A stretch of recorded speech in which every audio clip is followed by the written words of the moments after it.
I would say very forthrightly, if I had two men and all other things being equal, one was capable of serial sexual relationships and was attractive enough to manage that, and the other wasn't, that the person who managed to do that is more successful. I believe that.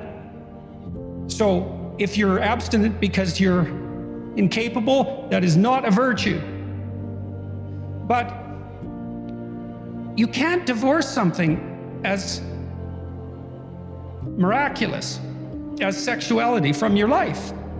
How are you going to do that? Well, you can trivialize it. It's nothing. Well, okay, well then you have nothing. So good luck with that. You're going to take one of the deepest sources of meaning that's available to you and turn it into nothing. Well, that's its own punishment. Well, so then you integrate it into your life. Well, what do you want for your life? Do you want to be, what is it that you want from sex? Do you want intimacy? Do you want closeness? Do you even want the experience to be of high quality? Do you want the person to pay attention to you? Well, they're going to have to care for you. I mean, lust will get you somewhere, and it's not nothing, but it's by no means everything. And everyone knows this. People are lonely. They need someone to communicate with, and they need someone to tie themselves together with so their lives make a rope. They need someone to communicate with when times are good and to share their triumphs, and they need someone to share their catastrophes, and they need a framework that's stable so that they can have children. And well, why would you have children? It's like, that's a stupid question. It's like, well, what else are you going to do? You know, I mean, there aren't that many things that make up your life. And intimate relationships, that's 20% of your life or 30% of your life. Children, that's 20% of your life. Now, you can get away with neither of those, but you better have a walloping career or a tremendous aptitude at something creative and remarkable. And maybe you can do that. Maybe that'll be enough for you, but I've seen that unidimensionality work out well very, very, very, very, very rarely. So, and you have children because you'll never have the opportunity in your life to have as high quality a relationship with anyone as you could potentially have with your child. So you're going to forego that? Well, you can, but what's left for you then? All this cynicism. You know what? It's aimed against blind obedience. It's like, fair enough, okay? So I would take a cynic over someone who's blindly obedient any day, especially a cynic who was once blindly obedient, because at least then they had managed that. But if you're really cynical, you move past cynicism. You doubt your doubt, and you start to notice, and then you engage in your life.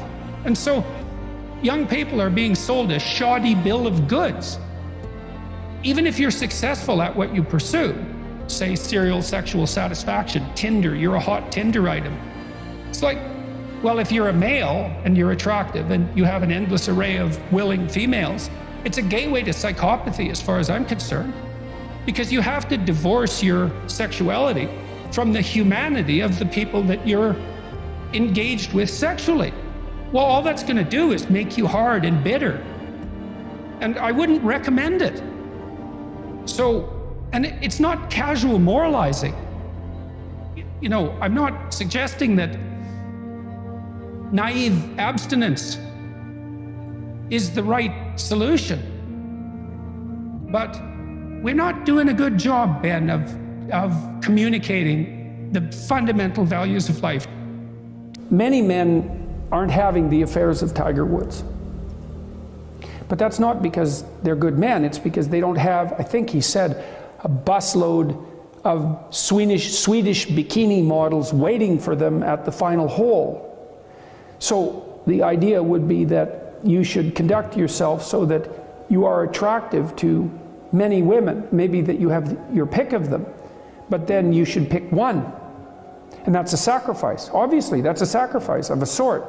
It's a strange sacrifice because, you know, I talked to someone, a comedian recently, who told me of one of his experiences in Las Vegas. So he went to Las Vegas with a sports superstar. And they went to a party, and what literally happened at the party was one woman brought forward a small group of other women, all very attractive, and basically told the sports legend that he could just pick one of them and she would go home with him, right? And so that had all been arranged beforehand, and he said that he's been in many situations where something like that has happened. And I thought, well, you know, that sort of is appealing to the Hugh Hefner Playboy 14-year-old fantasy that sort of gripped our culture from the 1960s onward. But imagine that you sleep casually with 100 women in a 6-month period, or a 3-month period for that matter, or a 3-week period. I don't care, pick your time frame. And you say, well, what, and you're ecstatic with yourself because you've been validated by this opportunity. And I'm not making light of that. It's not nothing to be attractive to women like that. It's really something to be attractive to women like that. But it isn't obvious to me that your choice to conduct yourself in that manner enriches your life and the life of other people more in any way than picking one person and actually having a relationship with them.